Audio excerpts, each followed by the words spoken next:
16.5 Europe and Japan in Ruins is our last video for chapter 16. This is like a bad answer to a sad joke. What does a lonely history teacher do on a Thursday night? Make videos, or Wednesday night. So let's talk about the devastation in Europe.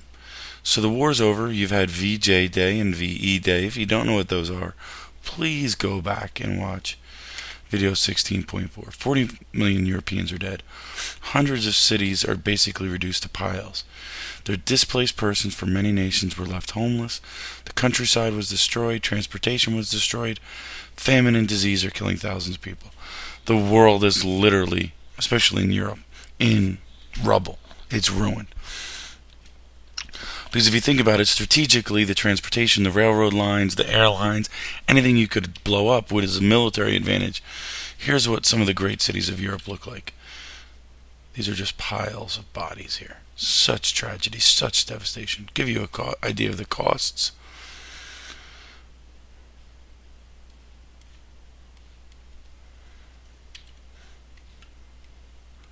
Notice America has no civilians killed. Post-war government and politics, Italians, German, and French didn't want to see a return to fascist government. Communist Party membership skyrocketed temporarily, but the violence sponsored by communists eventually caused a backlash, and anti-communist governments are voted in.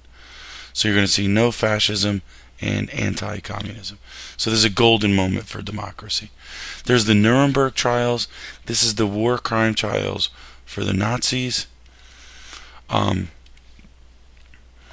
And there's a real question about who had the right to call these trials. Nazi leaders were tried for violation of rules of war, crimes against humanity. Göring received the death sentence but committed suicide before he could be executed. Hess was sentenced to life. The bodies of executed war criminals were cremated at the ovens of Dachau. But a large number of former Nazis took off. They went and they hid. They hid in South America, Argentina, Bolivia, things like that. The demilitarization of Japan. Basically, Japan's army gets broken up, and they're only allowed to have a small police force. Douglas MacArthur basically goes and occupies Japan. There's another set of war crime trials, the war crime trials in Japan. Hideki Tojo, the militaristic leader, was sentenced, and 6 others were condemned to hang. What happens is MacArthur and his political and military advisors draw up a constitution. So we've learned from what happened in World War I, and basically what happens, the American government stays in Japan and tries to help it rebuild. And Japan becomes a constitutional monarchy similar to Great Britain. So the democratization of Japan is this attempt to help them rebuild after what we had done with Germany after World War I backfired so badly. Here are the results of World War II. The casualties. I like this map because it gives you a sense of place and time and distance. Alright?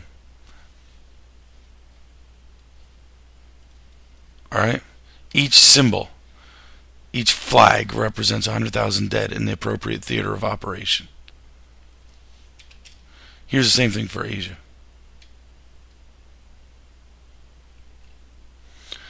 This is pretty overwhelming, but it gives you a sense of the World War II casualties. Many were in the war, battle deaths, the wounded. So you've got everything from Denmark. Take a second. Surprising Canada. Here's the Soviet Union. Here's the United Kingdom, which is Britain. There's Germany. Alright? And United Kingdom is Britain. Alright? This gives you an idea of the number of displaced people. People who were forced out of their homeland. Europeans generally headed to Canada, headed to the United States, headed to Australia. You see these zones of occupation. America occupied here. The British occupied there. Look here, and then look where it is there. Alright?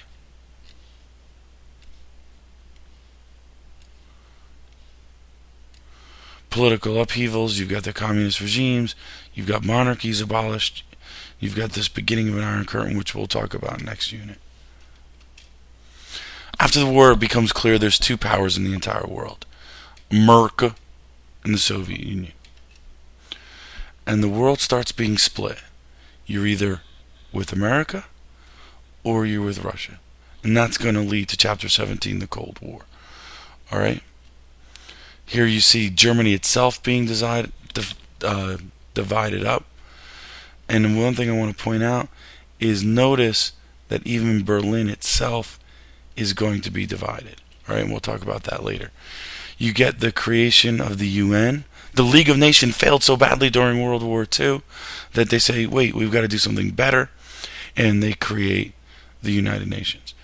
Notice there's 1, 2, 3, 4, 5 permanent members of the Security Council. Alright? We talked about the war crime trials. This is a picture of the trials. Notice the headsets are because of the amount of translation needed to be done for all the countries in the world that were there. The Japanese war crime trials. And we find out the Japanese were using biochemical experiments, and some of them get indicted on that. 7 future American presidents served in World War II. Everybody from Ronald Reagan to Nixon served in World War II.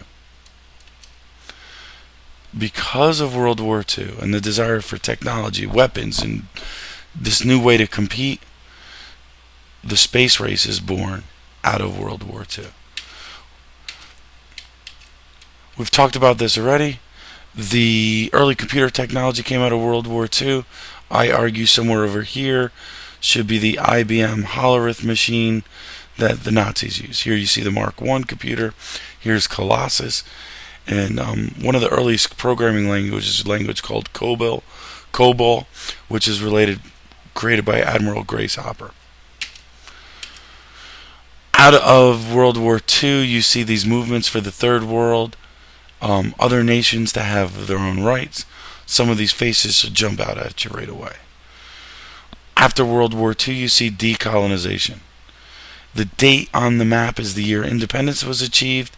The colors show the country that gave it up. Alright? So what started World War I, imperialism, is going to kind of end after World War II. And the basic truth is here. The world we lived in today was formed by the events of World War II and its aftermath. Alright, real quick, what do you need to know? I would say one of the things you definitely need to know is the overwhelming devastation caused by World War II, the attempt for fairness with the Nuremberg and the Japanese military trials. Know that America stayed for a long time and helped rebuild Japan. Again, devastation, the upheaval, the number of people displaced, having forced to be moved. The New World Order, the trials, the idea that 7 American presidents served, and to be honest with you, the main thing I wish I had another slide on was how America helped Japan rebuild. We learned from our mistakes in World War I and the Treaty of Versailles, so we're much more lenient, we're much more forgiving after World War II. But the problem is, right here, this dude and this dude are not going to like each other after World War II.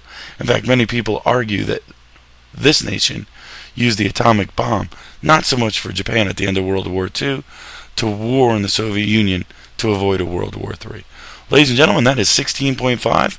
Looking forward to discussing it tomorrow in Kliznaz. Have a good day. Bye.